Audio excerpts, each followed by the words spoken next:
all of you to this Attack Heart Attack webinar. The COVID pandemic has been with us since last 1.5 years.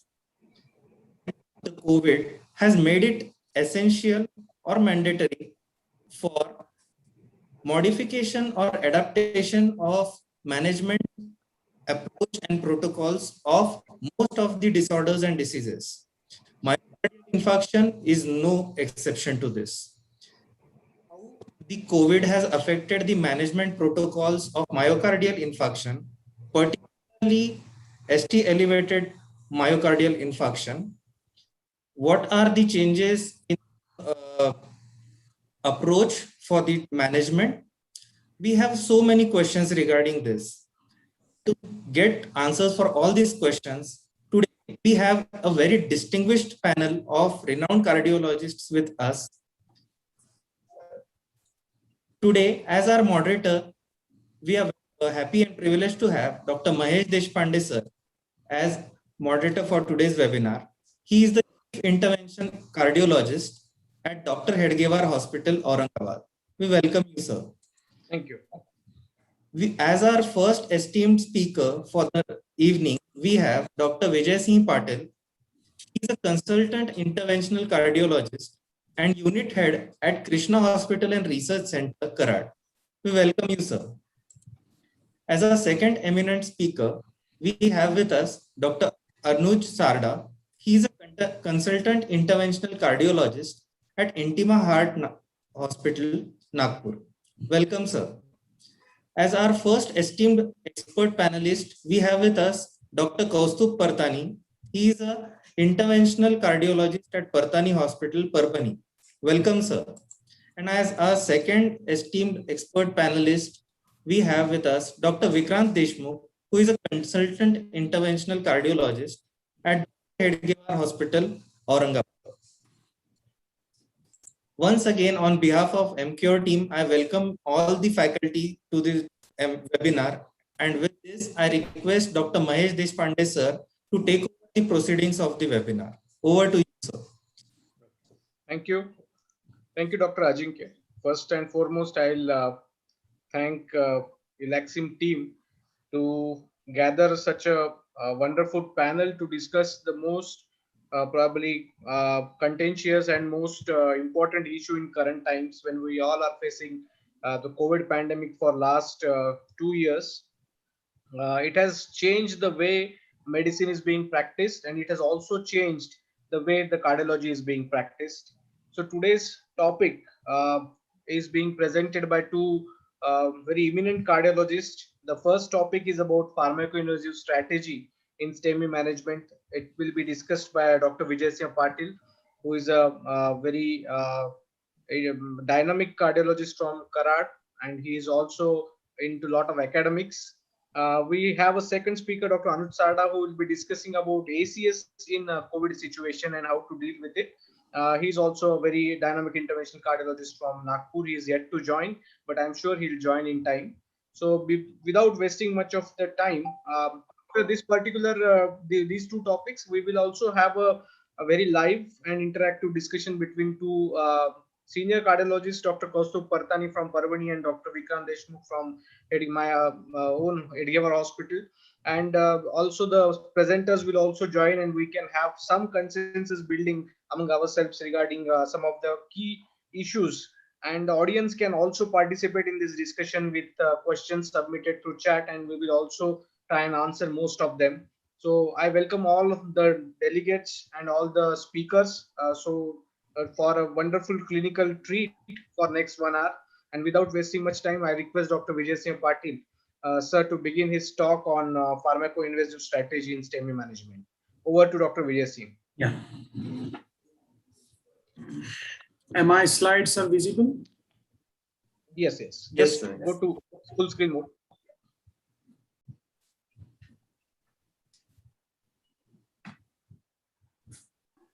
Yeah. Fine.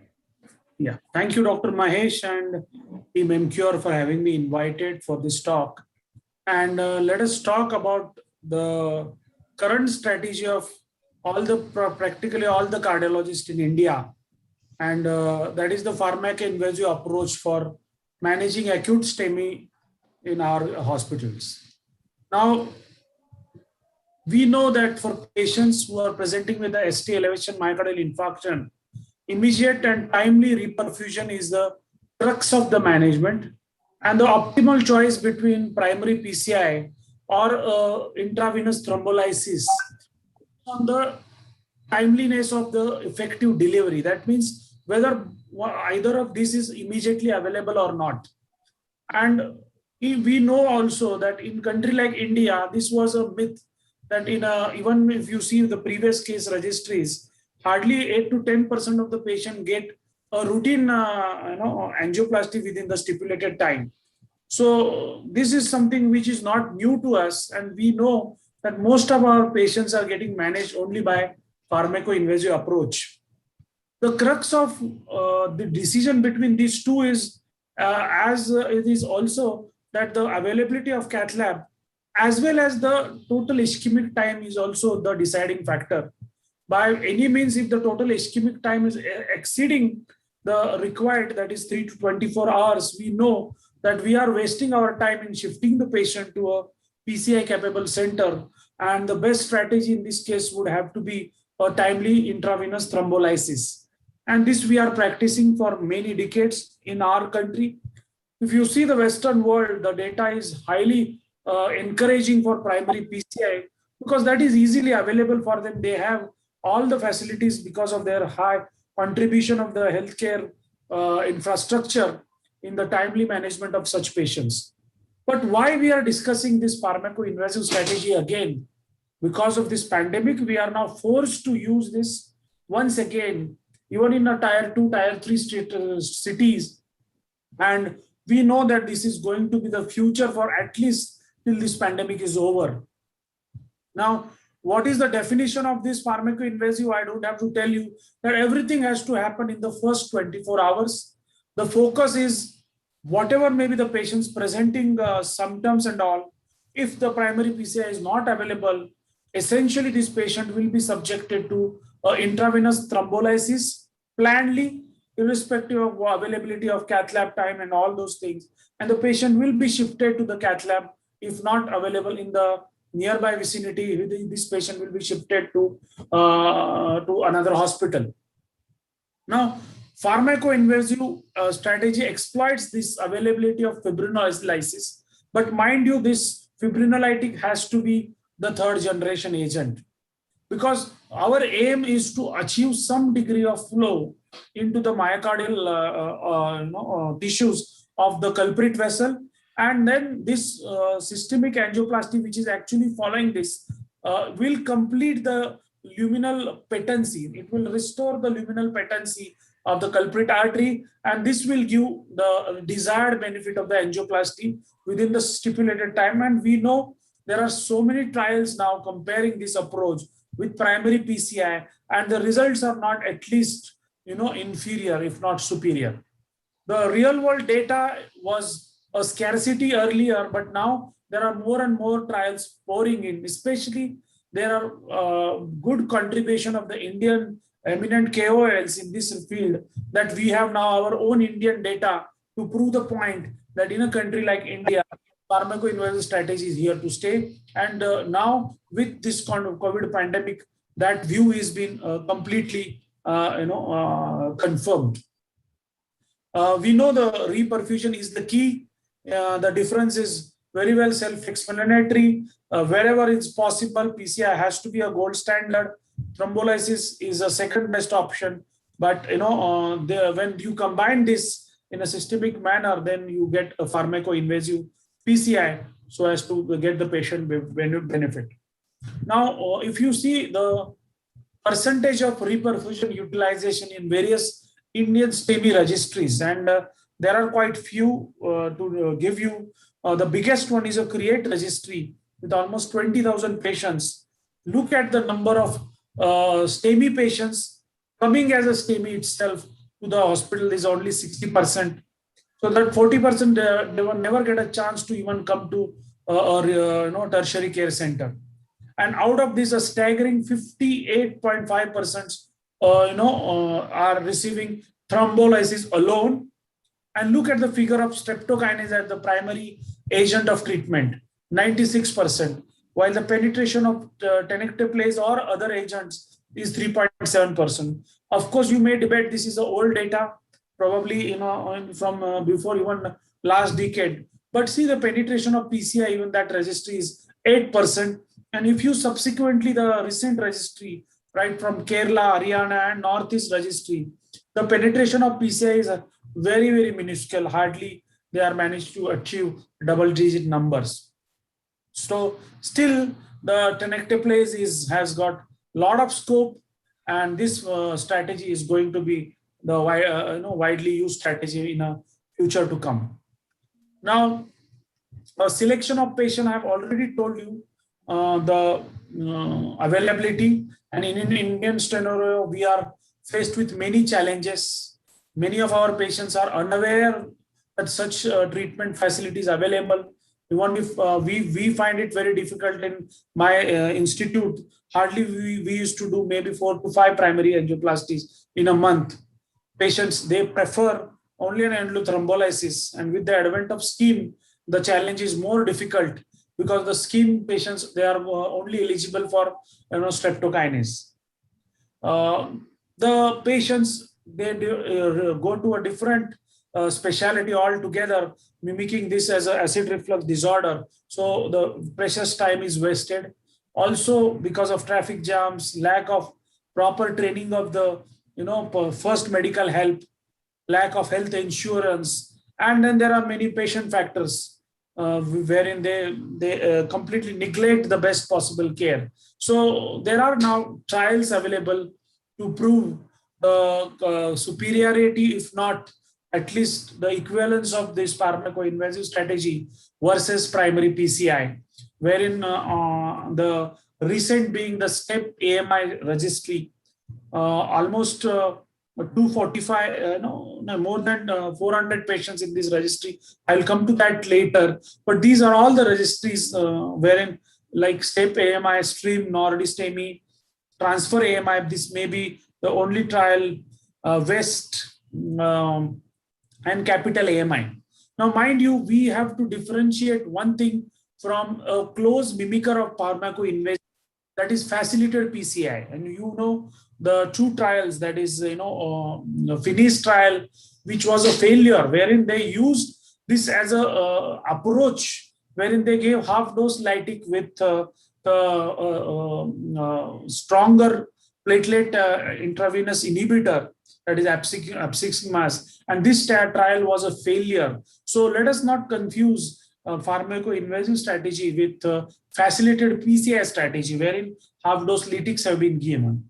So if you compare head to head, these are the trials to quote for when primary PCI has to be compared with a pharmacoinvasive approach. And all these trials, they were using either the tenecteplase, and you can see it is highlighted in yellow that tenecteplase is the only the agent which can be even given even pre-hospital, that is in the ambulance. This is on the right side, you can see the various data of the symptoms to lytic therapy. And you can see it is ranging from almost 6 hours to as low as 2 hours. So that is something which you have to keep in mind. By any chance the patient is getting a delay in the PCI, the patient has to go for a systemic thrombolysis. And all these trials have compared the combined composite of 30-day mortality with repeat infarction, repeat revascularization, and onset of congestive heart failure, a very strong composite endpoints. And in all these endpoints, the pharmacoinvasive approach was found to be at least equivalent or not inferior to primary PCI strategy. And it's a pleasure to give you data which has been published in by many Indian authors in reputed journals. This is a trial which is to be quoted, that is a STEP AMI. This is a prospective observational multi-center study comparing tenecteplase facilitated PCI. The word facilitated should be ignored in this versus primary PCI in Indian patients with STEMI. Almost 200 patients in 5 primary PCI capable centers in South India. And we know this is none other than Dr. Ajit Mulasari, very highly reputed senior interventional cardiologist in our field. With 5 primary PCI centers available 24 hours a day, these patients were divided into 2 groups. One was given a pharmacoinvasive strategy with almost 45 patients. The lytic was tinecteplase in this group. And second group was obviously primary PCI with 155 patients. The endpoint was a composite of death, cardiogenic shock, reinfarction, repeat revascularization of a culprit artery, and a CHF at 30 days. The results you see, they were clearly showing the benefit of this strategy in the pharmacoinvasive arm. You can see at 30 days, 3 months, 6 months, and 1 year, all these composites, as well as isolated endpoints such as death or repeat reinfarction, were less and fewer events occurred in a pharmacoinvasive group. The conclusion was clear that pharmacoinvasive strategy can be implemented in patients not selected for primary PCI in India, and hints at the possibility of similar outcomes. This is the similar study at where the results were at 2 years, published in Indian Heart Journal. It was clearly mentioned that the survival distribution between both the groups were not significant. So the mortality benefit was equivalent with this. In fact, it was much higher with pharmacoinvasive approach. So the reason is, when you choose to refer the patient for primary PCI from another hospital, we know that the ischemic time worsens. So if you do that, there is a chance that the window period of timely revascularization is lost. So you have to decide on site. Probably pharmacoinvasive is the best approach when you are shifting the patient to another approach rather than directly shifting. This is another article by Vellore colleagues, observational study comparing pharmacoinvasive strategy of versus primary PCI. Almost 138 patients, they were randomized. Sorry, not randomized. It was an observational study. They were having these patients with STEMI within 24 hours of onset, underwent primary PCI or pharmacoinvasive. This agent was a streptokinase in this center over 9-month period. Again, similar primary composite endpoints. At 1 month follow-up, the incidence rate for primary endpoints was 5 events out of 43 in a pharmacoinvasive group, that is only 11.6%, versus 18 events in 95 patients undergoing primary PCI, that is 18.9%. A substantial benefit was seen even if the lytic of choice was streptokinase. So imagine if you improve this with a third generation lytic, that is tenecteplase or retiplase, the benefit will be quite significant and robust. Now the conclusion is self-explanatory. And now this is a meta-analysis comparing primary PCI versus pharmacoinvasive therapy. Almost 17 studies. Out of these, 6 were randomized control trials and 11 were observational studies. They had a mammoth 13,000 patients. And this is the result. You can see the benefit when it comes to short-term mortality prevention. Likelihood of achieving Timothy-flu was probably neutral. Likelihood of achieving, the risk, other endpoints such as total stroke, hemorrhagic stroke, and ischemic stroke, and the benefit of reinfarction, all-cause mortality, was favoring primary PCI, but the rest, all these things were neutral. Probably the incidence of cardiogenic shock was less and less, and this is something which should impact the mortality. So you can see in a primary PCI arm, the real benefit of mortality was not seen, and what was seen was a remote event such as stroke, hemorrhagic stroke or ischemic stroke, and probably a reinfarction not causing mortality was prevented better. A short-term benefit in mortality was also seen equally with both the group. probably long-term mortality prevented was little bit favoring primary PCI. You can see, and this is something which can be concluded at the end of the day. There was no significant difference in the short-term mortality with the pharmacoinvasive approach. To summarize, timely intervention to revascularize the occluded coronary artery is the mainstay of treatment for patients with STEMI and should be achieved ideally as soon as possible. Delays in primary PCI can result in increased mortality and morbidity, as we have seen this data. Pharmacoinvasive strategy using a third generation lytic can be a crucial reperfusion strategy in many patients, especially in a country like India, who present to a PCI center where a delay in primary PCI is expected. And it can be a life-saving option for the patient presenting to a non-PCI center and for those living in rural and semi-urban regions. So a real short insight about the agent of choice for the thrombolysis in such patient. And we should know that since the people who are thrombolizing these patients are not equipped with various gadgets such as available in our cath lab, we should have a bolus lytic, so that puts out streptokinase straight away. The ease of administration should be good. There should be large real world evidence. The cost should be, it has to be manageable for our Indian patient. Efficacy should be at par with all the innovator brands.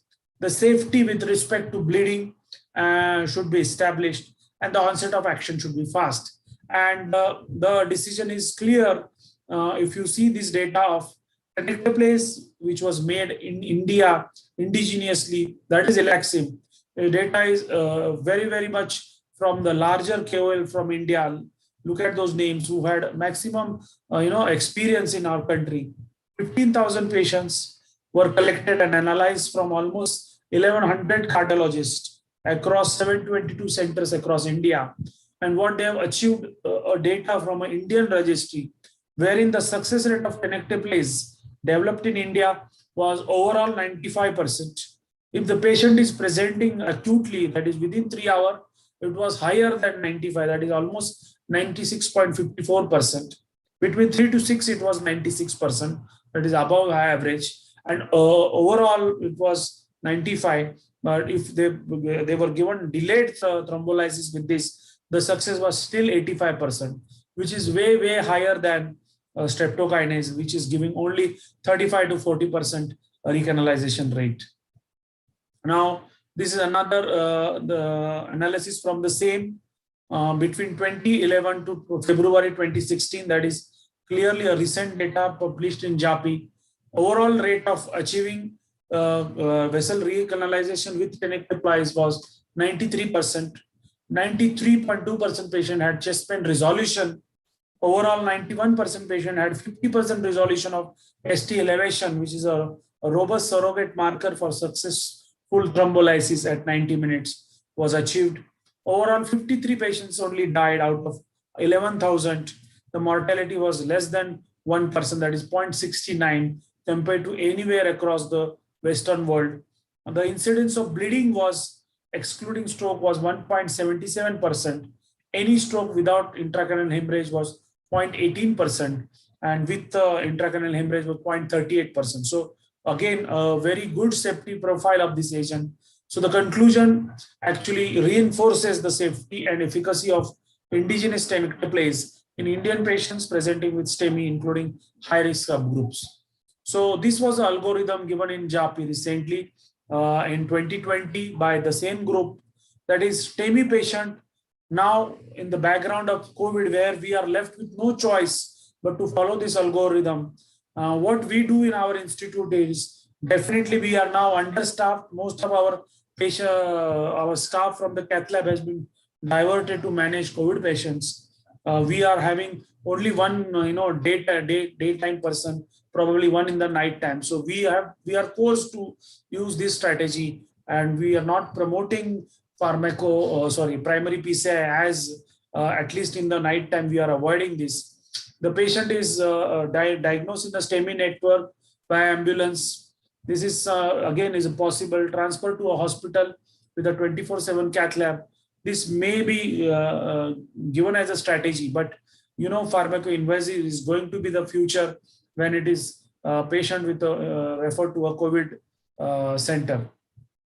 If the patient if the patient is very bad, and I would definitely love to hear from our colleagues in this forum, if the patient is really bad, we are not hesitating with all the PPE kits. We have done primary PCI also. In fact, we are not, at least in the daytime, hesitating to take such patients, even if he is, tested positive. Because if the large anterior MI, when the patient's life is at risk, we have to do whatever we can do it to save his life. But if that is not the case, the patient can be thrombolized in a ICU, especially COVID ICU. We are waiting for his complete stabilization, and then we are reassessing the patient risk based on echo, and then only subjecting him for a primary PCI. Otherwise, delayed PCI is the option. So thank you very much for patient listening, and I'll be happy to take any questions at the end. Over to you, sir, Dr. Mahesh. Yeah, thank you, Vijay Singh, sir. You very lucidly interpreted all the important data, which is of importance in current era, where everybody is facing manpower issues, everybody is facing the COVID pandemic, and it is becoming very difficult to have the timelines in place for STEMI management. And all of us know in STEMI, every minute is muscle. The more minutes you lose, the more muscles you lose. So pharmacoinvasive is really a very good approach in such scenario. But what I'll also like to highlight is we should not be ashamed of having a pharmacoinvasive strategy, because if you see the most of the foreign registries also, even in a country which is very developed and probably everybody will probably think is more ideal, is a US health network, wherein you see their data also, their primary registry, primary PCI do not go beyond 15 to 80%, 18% in most of the states. So there also the majority of the patients are being thrombolized initially, except for some of those who have round-the-clock PCI facility and adequate experience. They can only probably go for primary PCI. I know most of our attendees will have a lot of questions, and Dr. Vijay will be very happy to further elaborate some of the doubts. But we will do it at the end, because the next equally important and very interesting discussion is about ACS in COVID. And I request Dr. Anuj to proceed with his presentation. For any questions, we will be discussing at the end. Over to Dr. Anuj, sir.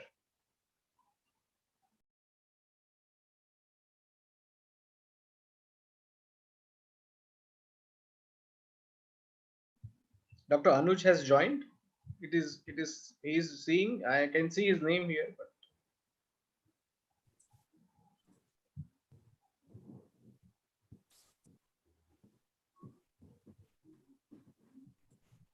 Dr. Anuj sir, are you there?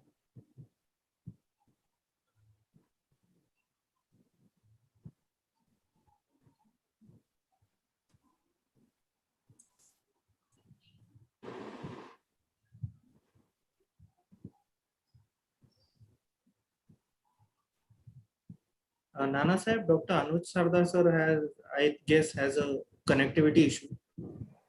I called him. He's connecting. okay. So in the meantime, we can have some inputs from our panelist, Dr. Kaustubh. How you are proceeding with your ACS patients, especially STEMI, and do you opting for primary, or you are going with pharmacoinvasive approach? Vikrant can also give his inputs, what he will think what is probably the best answer for this. I'm always preferring primary PCI for my patients. I'm giving them option of primary PCI.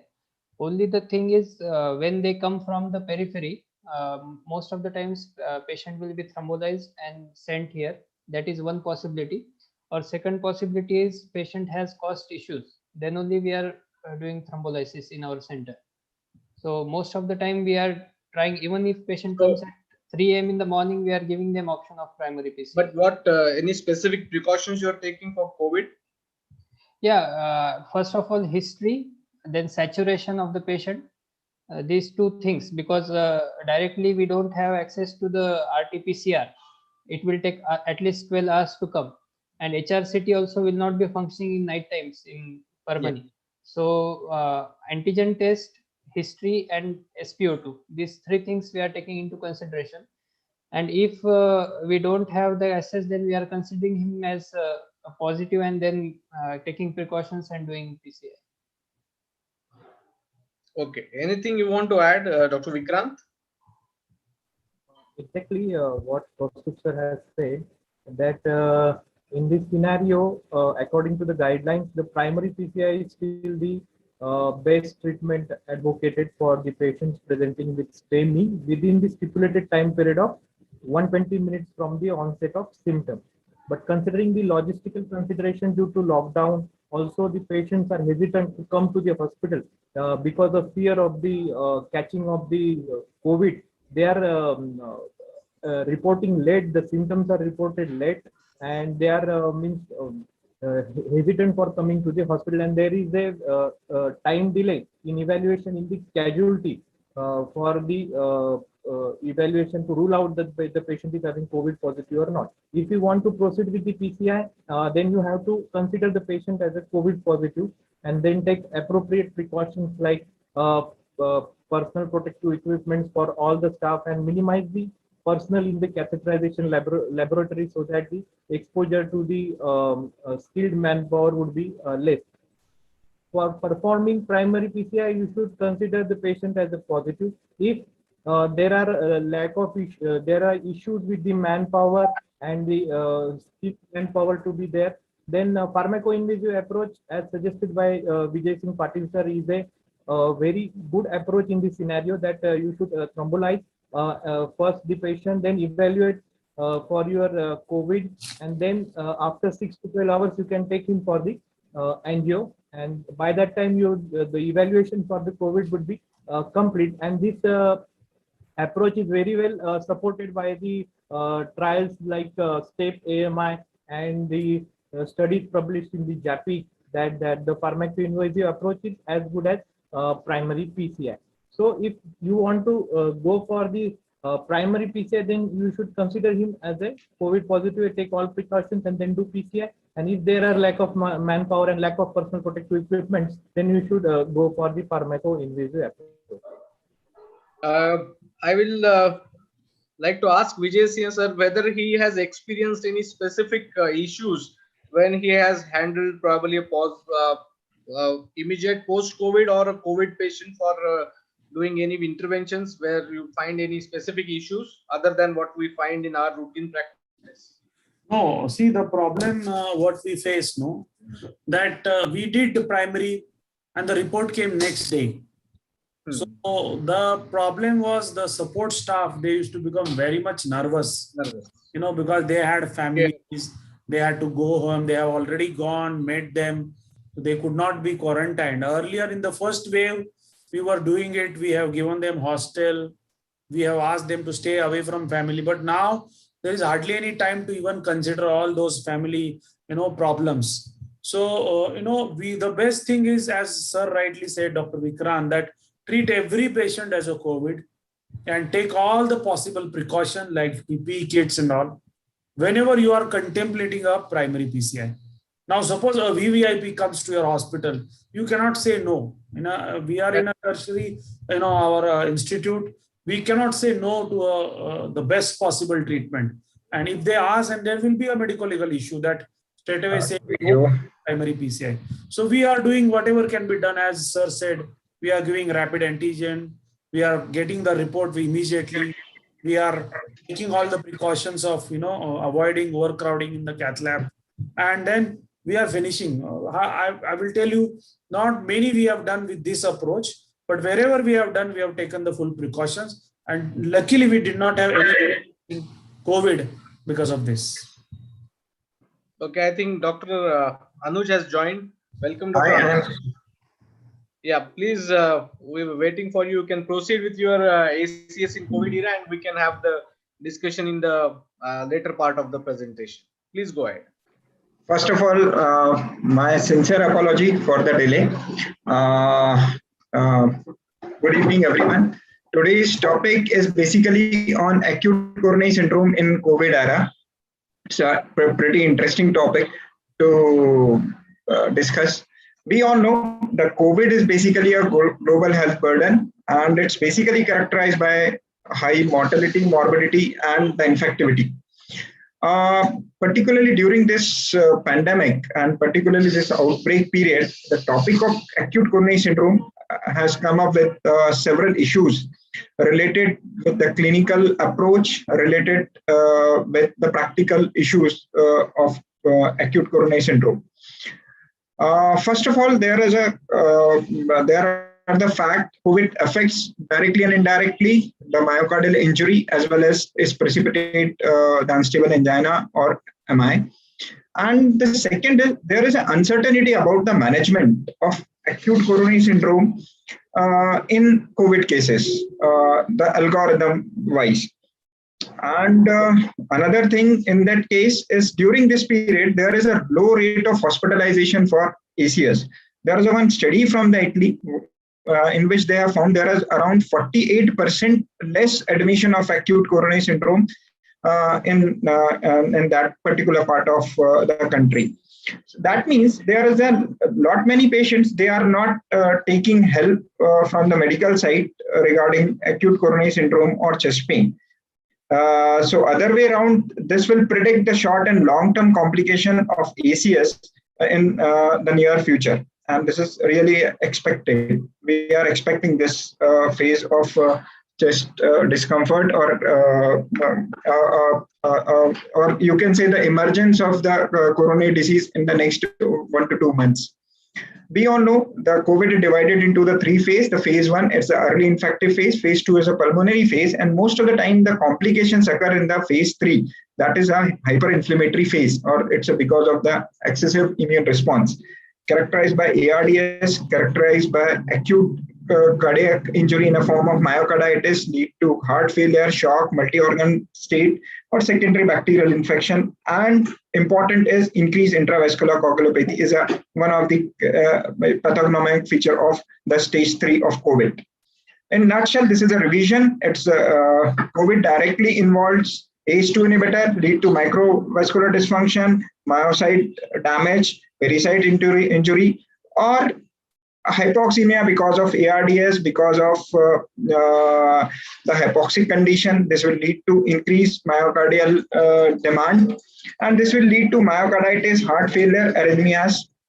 And another subset of COVID in the phase 3, particularly the cytokinin storm, where there is an increased inflammatory marker that will lead to myocarditis and metabolic effect and coagulopathy in a form of venous thromboembolism or embolic episodes.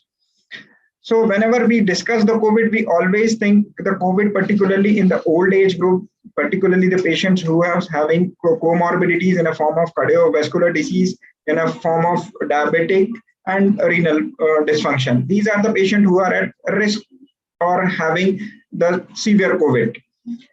Or other way around, the severe COVID is characterized by increased inflammatory markers, coagulation abnormalities, and multi-organ dysfunction, and so on. These are some risk factors. They may lead to the complication in a form of myocardial injury, precipitation of MI, precipitation of unstable angina or non-ST elevation MI, precipitation of heart failure or cardiomyopathy, arrhythmia, shock, and so on.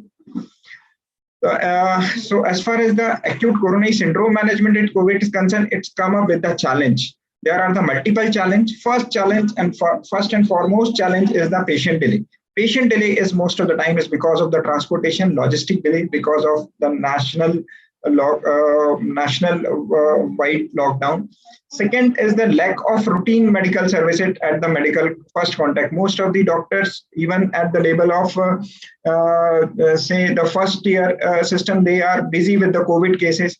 And the third most important part in that delay is from the patient side, is it's fear of COVID contraction from the social sites. So this is the important delay from the patient side.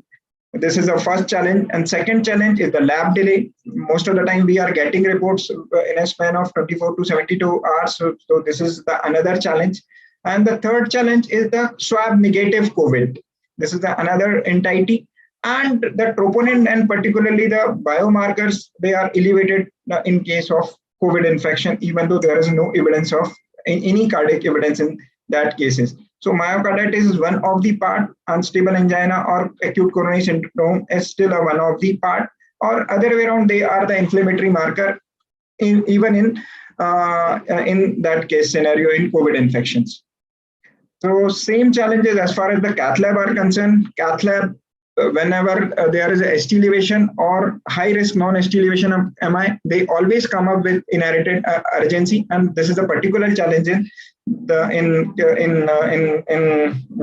the scenario of cardiovascular management. Usually, the cath labs, they are generally not designed to isolate the infection. Most of the time, either we have a normal ventilation system in cath lab or positive ventilation system in cath lab. But negative ventilation system is not proposed for the routine practice in cath lab. This is the important issue. And here is the responsibility of cath lab organizing committee is they have to weigh the balance between the staff exposure and the patient benefit. This is the one of the most important headline we have to take care whenever we are managing a patient of COVID. This is algorithm. We usually follow this algorithm in our practice. Most of the time, we have to screen all COVID patients and subject those patients to ultra rapid or fast rapid antigen test, and then subject to patient the COVID scenario and non-COVID scenario. This is one of the interesting algorithm which is published in circulation, in which they have even the ST elevation MI patient, they have stratified the patient on the basis of the risk. First, the IRA location on the basis of ECG, then the basic vital parameters like hypotension, acute pulmonary edema, that can be assessed by the CLIP classification, or the shock, state of shock, or life-threatening arrhythmia. These are 4 or 5 conditions in which you have to take those patients, even though they are COVID positive patients, for the intervention. And definitely one of the reasons for intervention is delayed presentation when fibrinolytic therapy is out of question. One more important thing, we should not forget the contraindication for thrombolysis is one of the indication for primary angioplasty in ST elevation MI. So this is what the algorithm. Usually in the routine, we prefer fibrinolytic therapy over primary PCI in the COVID era, just to save ourselves, to save our staff, and we can subject to pharmacoinvasive. Dr. Patel has already discussed about the pharmacoinvasive approach. And for the routine cases, if suppose in spite of the thrombolysis, if it is a failed thrombolysis, then we can subject the patient to rescue PCI. This is again an indication for rescue PCI even in the COVID patients. This is algorithm. We have already discussed the algorithm. If the COVID-19 positive or the probable patient, if the symptoms consist with MI or ECG consist with MI, go with the regional wall motion abnormality. If it is there, directly take that patient, even though he or she is the COVID positive patient, for primary PCI. If the COVID possible patient, then directly take that patient for ST elevation MI, even on the basis of ECG and symptoms. And another case scenario where the ST elevation MI from the referral hospital. If the COVID positive patient, so send that patient to dedicated COVID positive to center. If it is within the period of 120 minutes. If it is more than that, then you can think for the thrombolysis at the COVID center itself or from the referring center itself. Another important, actually, it's not a guidelines, it's a guidance from the ESC. They have given the guidance regarding the management of ST elevation MI. They says the maximum delay from ST elevation MI diagnosis to perfusion of 120 minutes. Or here the 60 minutes, they have given the add-on. If it is there, a 60-minute delay, they are expecting because of the pandemic. If it is there, even though in such case scenario, you can take that patient from the primary PCI. That is, they have considered as still the therapeutic of choice in case of ST elevation MI. If the target time can't be met and the fibrinolysis is not contraindication, then thrombolysis is the second line of choice. Or in that case scenario, it's again a therapeutic of treatment of choice. This is again in nutshell. They have described the same thing. If the center is enabled for the PCI for ST elevation MI, take that patient from primary PCI with due precautions, even the patient is COVID. And if it is non-COVID patient, directly take that patient for primary PCI. This is a really interesting slide because most of the time the confusion is with the non-ST elevation MI. For non-ST elevation MI, they have categorized into the 4 groups: very high risk, another is a high risk group, and third is the intermediate risk group, and the fourth group is the low risk group. In a very high risk group, we all know either the patient is in the cardiogenic shock or hemodynamically unstable, or is having recurrent or persistent chest pain, which is refractory to medical treatment, life-threatening arrhythmias or cardiac arrest, episode of sudden cardiac arrest, which the survival of sudden cardiac arrest, or mechanical complication of MI, like the patient may have MR or ventricular septal rupture. In that case, patient has to be taken early. And acute heart failure or recurrent intermittent ST elevation, they are considered into the very high risk group. And these patients, without wasting time, you can take those patients for intervention or at least for angiography if suppose the mechanical complications are there. Another group is the high risk category where there is a dynamic changes and recurrent symptoms. Here you can take such patients for early invasive, like within 24 hours you can take such type of patient. If the patient is in the rest of the patient, they are in the intermediate group, or those patients, those that they don't have a much sign and symptoms, it's better to go ahead with the conservative mode of treatment in the COVID cases. This is one of the interesting data which is published by the CSI from India. They says they have a bit conservative in terms of approach. This is most of the ESC or ACC, they are aggressive in primary angioplasty wise, but CSI of India, they are conservative from that side. They have divided it 3 groups. The group A is the COVID patient, group B is the suspected, and group C is less likely of having COVID. So according to them, the group A patient, those who are having COVID, if they present with ST elevation MI within 12 hours and there is no contraindication, thrombolysis is the prudent option according to them to avoid delay and for the sake of protection of cardiac catheterization laboratory personnel, especially if the patient is hemodynamically unstable. Only when the patient is hemodynamically unstable, in that case scenario, the patient should be subject to primary PCI, or patient is having another complication like recurrent hemodynamical instability or recurrent pulmonary edema. In that case, the patient should be subject to primary PCI. Primary PCI would also be desirable option for the failed thrombolysis. Definitely that is only the option remain, or the patient who present with the delayed presentation after 12 hours. Another important line they have highlight in their guidelines: the primary PCI should not be attempted if adequate PPE are not available, and it has to be performed in the isolated catheterization laboratory with a minimal trained staff to reduce the spread of infection.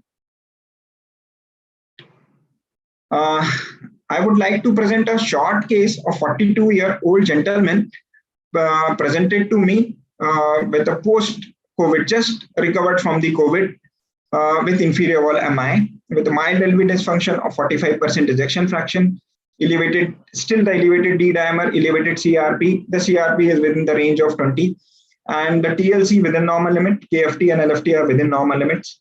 And so in that context, it's a post-MI, so there is no more contraindication for thrombolysis. So we directly take that patient from the primary PCI. It's a really interesting case. The left system is normal. And this is the chunk of the thrombus inside the right coronary. This is one of the feature of thrombotic occlusion is one of the feature of the COVID. So there is really a significant chunk of grade 5 or grade 6 thrombotic occlusion. And this is a serpentinous thrombus right from the proximal, and it extended up to the distal part of the RCA.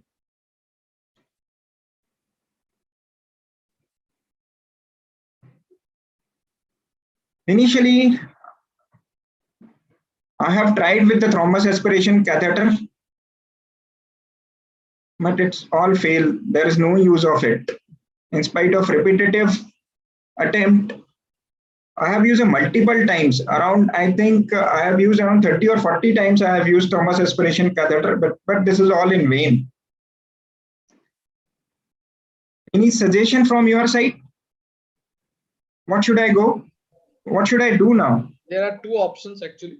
I think more people can contribute, but one is you can use a 7 French thrombus aspiration if you are using 6 French here. There is one option. The other is sometimes you can directly suck with the guide in such scenario. And the other option obviously is intracoronary thrombolysis with tenecteplase, place, which is less aggressive and there is less, you can say, complications because of thrombus migration and embolism. This is also studied in deeper MI study, where we can stent at a later point of time within 24 to 72 hours. Now, if the patient has presented so very late, I personally don't feel that lytics are going to act. No, he is presented on time. Actually, this is primary PCI. He is presented on time. He is a post-COVID presentation. He is presented on time. So probably in this case, we will take a balloon perfusion and we will give tenecteplase 10 milligram intracoronary, and data is quite encouraging given the fact there is a complete thrombotic occlusion, and take him for a check angio probably after 2 to 3 days. Frankly, I was a bit skeptical regarding the thrombolysis because this is a significant chunk of the thrombus. But no matter whatever you do all sorts of thrombus aspiration. This is very difficult to get it out. Yeah, that's why we have come up with a bit innovative, even though it's recommended in the literature. We have tried with the GuideZilla. It's a RCA and it's the straight course. So I thought it's better to use a GuideZilla, and the 6 French GuideZilla I have used because this is a 6 French catheter from the radial side. So we have used a GuideZilla catheter, and more or less we have aspirated with the simple syringe. No, but how GuideZilla will allow aspiration? It will be just a monorail, no? It will go through the. It's the extension of the guide. It's the extension of the guide. As Dr. Mahesh Dr. Mahesh has rightly said, you can just either you can deep intubate the catheter or you can use the GuideZilla. It's the same thing. No, GuideZilla cannot allow you to aspirate. It can allow because you can aspirate from the GuideZilla. You can aspirate. What point he wants to make here, Dr. Anuj, is the GuideZilla. If you see, the aspiration might come somewhere between your guide once because it is not entire. The tubing is not through and through. Wow. It's the extension, and it's more or less it's 6 French. So there is no much communication, and everything is inside the blood. So there is exactly not having the chances of air to come out. Yeah. So it's the extension of that, and I've never seen this before. We have retrieved this much of large serpentinous clots from this, and with really astonished result with us. Wow! Really good. Excellent. Yeah. That is something which we'll keep in mind. How you aspirated the guide? With what, any device you use or just syringe? With the same syringe which we are injecting. The Leeuwenhoek syringe we are extracting from the Leeuwenhoek syringe. So that means it goes through on the wire through that monorail, but you are aspirating the guide only. The guide. Yeah. That's why it's the extension of guide. Okay. And we put the stent of 4, and this is what the result. And distally we have left up. I think no need of stent also here. Phenomenal. Only I think it could be just a hot plaque, so it's better to cover it. No, this next phase, if I get next patient, should I get this? No, I will remember this technique. Thank you so much. Yeah, there is. So in nutshell, actually, the risk of benefit ratio of primary PCI versus lytic therapy for both the patients as well as hospital personnel will have to be assessed. The primary PCIs remain the standard of care for all ST elevation of my patient, where it could be provided in a timely manner.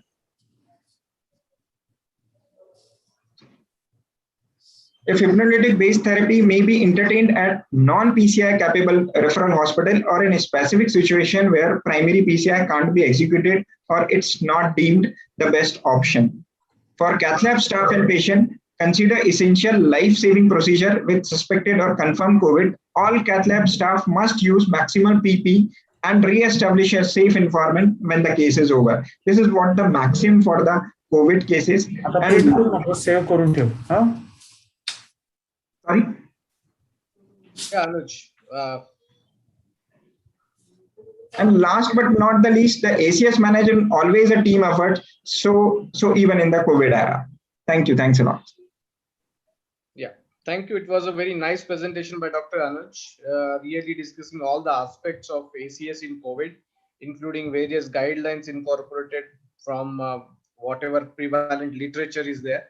And it is nicely summed up with a very interesting case, which he practically did, and we achieved a very wonderful result with the innovative use of Guidezilla for aspiration.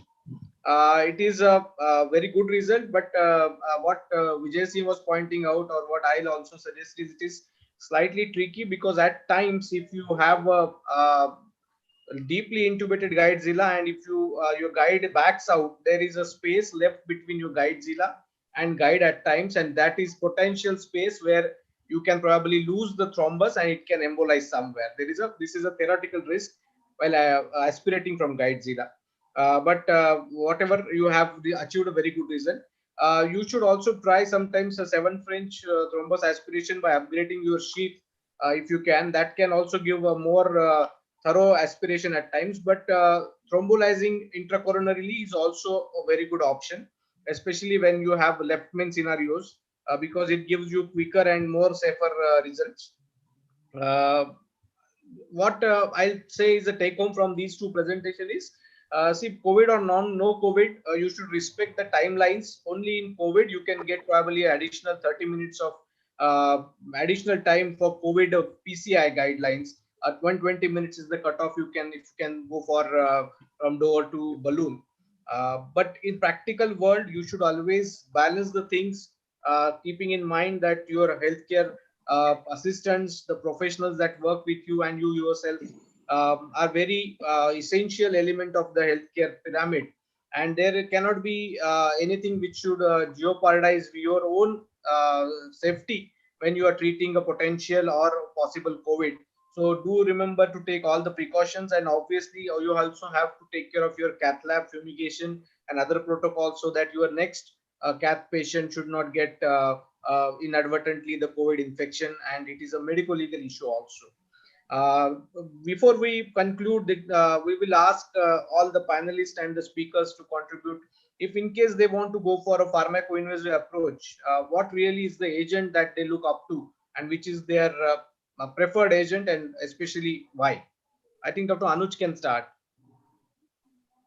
Sir, for the Indian context, I think, sir, streptokinase is the agent I think we should use for pharmacoinvasive, because it's unnecessarily there is a pocket burden to the patient if we are using the tenecteplase and treteplase, and it's a costly affair, because most of the time the patient, they are spending 40,000-50,000 to primary centers, and they refer to higher centers where most of the time 80-90% of the patient, they require angioplasty in other way around also.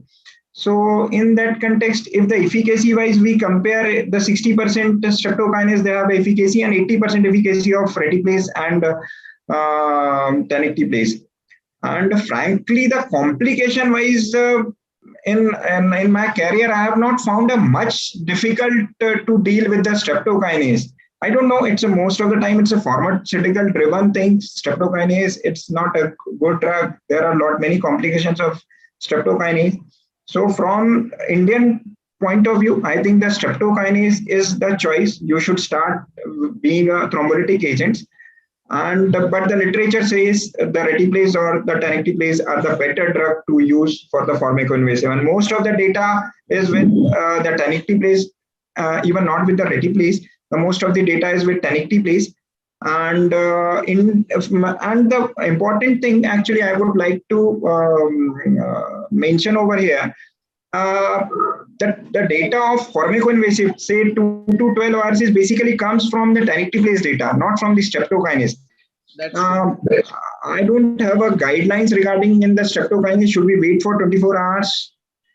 Because that is a non-selective, non-fibrin selective agent. So should we wait more long to use that technique of pharmacoinvasive for that particular profile of patients? Still, we don't have a guidelines regarding the pharmacoinvasive approach when we use with the streptokinase. That is quite correct. Whatever data is of pharmacoinvasive approach is available is only tenecteplase. I think Dr. Vijay has nicely summed up in one slide. There is no data of pharmacoinvasive approach with streptokinase, in my knowledge at least. And if we are somebody is being thrombolized with streptokinase, it is a non-specific thrombolytic agent, and the lytic state can last longer. So there are more bleeding issues if you proceed early for PCI in such scenarios. But what Kaustubh and Vijay Singh, what would you like to do? Which agents you prefer for thrombolysis, and what is your approach? I was about to discuss this streptokinase thing because most of our patients come with after thrombolysis with streptokinase, and most of the times when streptokinase is given, patient is in like a state of DIC for 24 hours, and basically it is always better, if possible, wait for 24 hours once patient has received streptokinase. Unless there is dire emergency and patient needs PCI within after 5 hours, then only proceed. And most of the time, try to stick to the radial approach in STK treated patients, because femoral bleeding is A mess. precious, a mess for the STK patients. And That's true. believe me, if you have done femoral approach after STK, don't remove that sheet for 24 hours. Okay. Yeah. Vijay Singh, what agent you prefer when you go for pharmacoinvasive? Yeah, in our institute, no, both the agents are discounted to the patient. They are not, there is no markup. We give it at the rate what we get it from the company. So they are almost 50% discounted. So it's very easy for us to convince patient for these agents. But obviously, referred patient, streptokinase, we are having these tough times, especially. But 95% of our interventions are radial. So even with STK, we are having quite good this thing. If it is referred, we don't have any choice whether he's been given STK or not. But if the patient has a choice, he should opt for a clot specific one. And given the fact that all these bleeding complications are quite minimal, and the use of pharmacoinvasive therapy is to achieve some TME3, maybe TME2 or TME1 flow, so that tackling it during the PCI is easy, rather than having a problem which Dr. Anuj just now showed, that it will be a completely occluded artery. Then we will have a real mess to we have to use other agents such as highly potent, like tirofiban, etc., and that will cause more and more bleeding risk to these patients. If it is possible, we will go for the clot specific ones.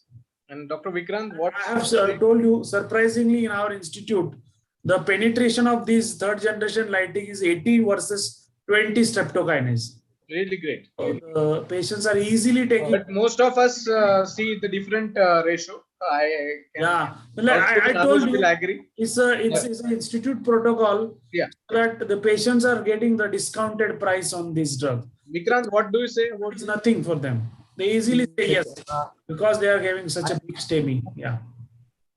I like to add some comments.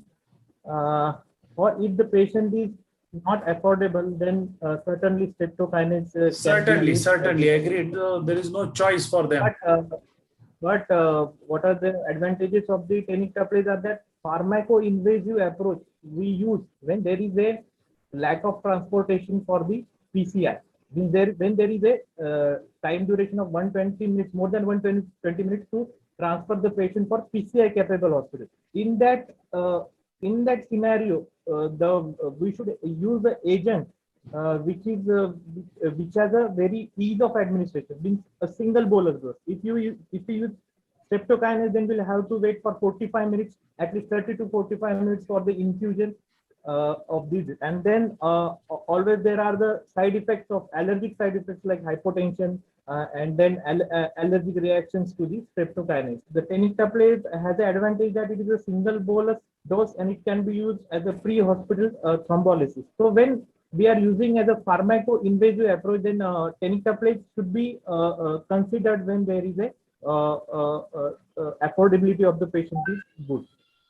Actually, what I'll summarize is, see, all of us are interventional cardiologists, and we have seen there are so many patients who need more than just thrombolysis at the end, and we end up doing rescue PCIs for them, or we need to still probably do a stenting for those who were thrombolized well within time.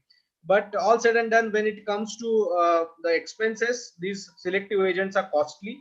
But barring that aspect, if somebody is affordable, my choice is to go for a more fibrin specific agent, because any inadvertent bleed probably incapacitates him also, and also obviates all other possibilities of putting doing a invasive stenting for that patient once the patient bleeds somewhere. So if there are no restraints economically, the thrombolysis with a fibrin specific agent such as tenecteplase is the choice. But if those there is constraint, there is a issue, there is a beneficiary scheme in place, you have no option but to go with non selective thrombolytics such as streptokinase. But all said and done, Kaustubh, it is very commendable that you are still doing primary, but meeting the guidelines in a COVID scenario of 120 minutes is a very difficult task. Yes. And if somebody is being referred from a distance, I'll always suggest them to thrombolize if they are capable of thrombolizing there, because if you can't revascularize within 120 minutes guideline, you are probably not giving the benefit of timelines to those patients. Obviously, you can proceed with a invasive approach later once they reach to your hospital after thrombolysis. And all those patients who come directly, and if you can do within 120 minutes, probably should go for primary PCI. Anything somebody wants to add? Because I was asking Vijay in the meantime when Anuj was to join, that we had seen some of our ACS patients developing intermittent AV dissociations and bradycardia episodes, some of them requiring even temporary pacemakers. And these were presenting as a ACS or STEMI. And when we evaluated them, we found that they were positive for IgM antibodies, and some of them turned out to be positive for COVID with RT-PCR. Have you, anybody of you, witnessed such rhythm issues in your ACS patients who were immediate post-COVID or COVID? Okay. Rhythm issues I didn't face, but these post-COVID patients are really tricky patients, and they get severe attacks also post-plasty. One patient of mine bled 6 by 6 centimeter temporal bleed after PCI. Luckily, he recovered over 15 days. But such kind of event like CVA events are much more in these post-COVID patients. One patient I discussed with you while shifting, Yes, he turned COVID positive yes, after procedure.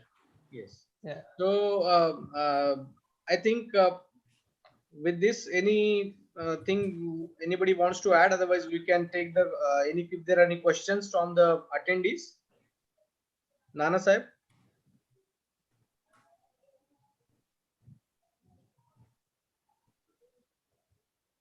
No, sir. Okay, that was a really wonderful presentation by Vijay Singh and Dr. Anuj, and a very good contribution by Vikrant and Dr. Kaustubh. Here we conclude this, and stay safe and good night. Thank you. Yeah. Bye-bye, everyone. Bye. Bye. Bye bye. Thank you everyone for this wonderful webinar on STEMI management during COVID time. I must respect all of your contribution for making this webinar successful. And I also appreciate all the delegates who join this webinar at the same time, who seeing webinar on the different media. Thank you, Dr. Deshpande. Thank you, Dr. Kaustubh sir. Thank you, Dr. Patil. Thank you, Dr. Deshmukh, for this wonderful webinar. Thank you. Please take care. Stay safe.